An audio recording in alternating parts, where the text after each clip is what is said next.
નમસ્કાર મિત્રો, સ્વાગત છે તમારું આપણી આ યુટ્યુબ ચેનલમાં જેનું નામ છે ગુજરાતી જીકેની જમાવટ। તો મિત્રો, હાલમાં જે રાજ્યમાં સરકારી તેમજ બિન અનુદાનિત જે માધ્યમિક અને ઉચ્ચતર માધ્યમિક શાળાઓમાં આચાર્યોની ભરતી ચાલી રહી છે, તેના માટે ગુજરાત રાજ્યના જે છે તે મિત્રો કમિશનર શાળાઓની કચેરી ગુજરાત રાજ્ય ગાંધીનગર શિક્ષણ વિભાગ દ્વારા અતિ મહત્વનો પરિપત્ર ગત 6 ફેબ્રુઆરીના રોજ બહાર પાડવામાં આવ્યો છે। તો જાણીએ વિડીયોમાં વિગતવાર કે તમામ જિલ્લાઓના જિલ્લા શિક્ષણ અધિકારીશ્રીને ઉલ્લેખીને ગુજરાત રાજ્ય સરકારશ્રીના કમિશનર શાળાઓની કચેરી દ્વારા કયો મહત્વનો પરિપત્ર બહાર પાડવામાં આવે છે। મિત્રો, જે ઉમેદવારો આ આચાર્યની ભરતી માટે જેઓ સિલેક્ટ થઈ ગયા છે, આચાર્યની નોકરી માટે જે સિલેક્ટ થઈ ગયા છે, તેવા જે ઉમેદવારો છે તેમના માટે આ પરિપત્ર અતિ મહત્વનો છે। તો જાણીએ વિડીયોમાં વિગતવાર કે આચાર્યની ભરતી પ્રક્રિયા બાબતનો આજે જે પરિપત્ર છે તેનાથી આ ઉમેદવારોને શું લાભ થશે અને હવે જે આગળની પ્રક્રિયા છે તે ક્યાંથી શરૂ થશે તેને લઈ અને આ મહત્વનો પરિપત્ર છે તેના વિશે વિડીયોમાં વિગતવાર જાણીએ। તો વિડીયોના અંત સુધી આ બન્યા રહો અને જો તમે ચેનલમાં નવા હોય તો અમારી ચેનલ તમે લાઇક શેર સબસ્ક્રાઇબ કરી બાજુમાં રહેલું બેલ આઇકોન દબાવવાનું ભૂલશો નહીં, જેથી કરીને ચેનલ પર મૂકવામાં આવતા આવા ભરતીઓના નોટિફિકેશન, ભરતીઓના પરિણામ તેમજ સરકારી કર્મચારી પેન્શનર્સ યોજનાઓને લગતા પરિપત્રો તમને અમારા ચેનલના માધ્યમથી ઉપલબ્ધ થઈ જાય।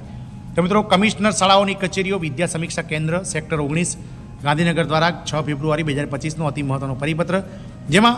જિલ્લા શિક્ષણ અધિકારી તમામ જિલ્લા શિક્ષણ અધિકારીઓને ઉલ્લેખીને જે પત્ર લખવામાં આવે છે,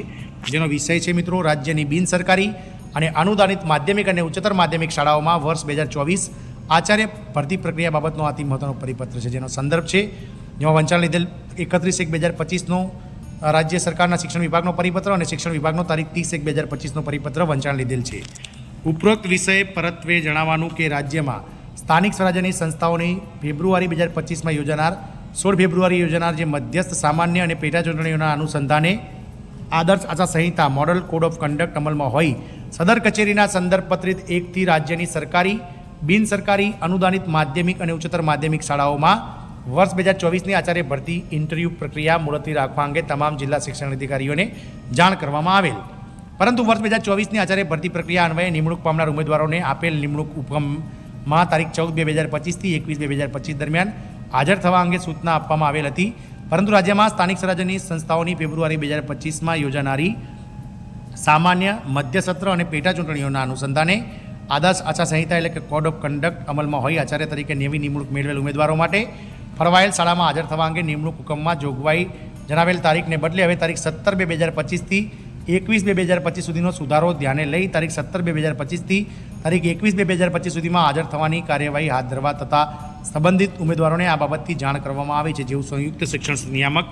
માધ્યમિક ગુજરાત રાજ્ય સરકાર ગાંધીનગર દ્વારા અતિ મહત્વનું કહેવામાં આવ્યું છે। એટલે કે પહેલાં જે 14/2025થી 21/2025 સુધીમાં આચાર્ય હાજર થવાનું હતું, તેના બદલે હવે મિત્રો આચારસંહિતા 16 ફેબ્રુઆરીએ આપણી ચૂંટણી પૂર્ણ થયા બાદ 17 ફેબ્રુઆરીએ તેઓ હાજર થઈ શકશે। જય હિન્દ, અસ્તુ।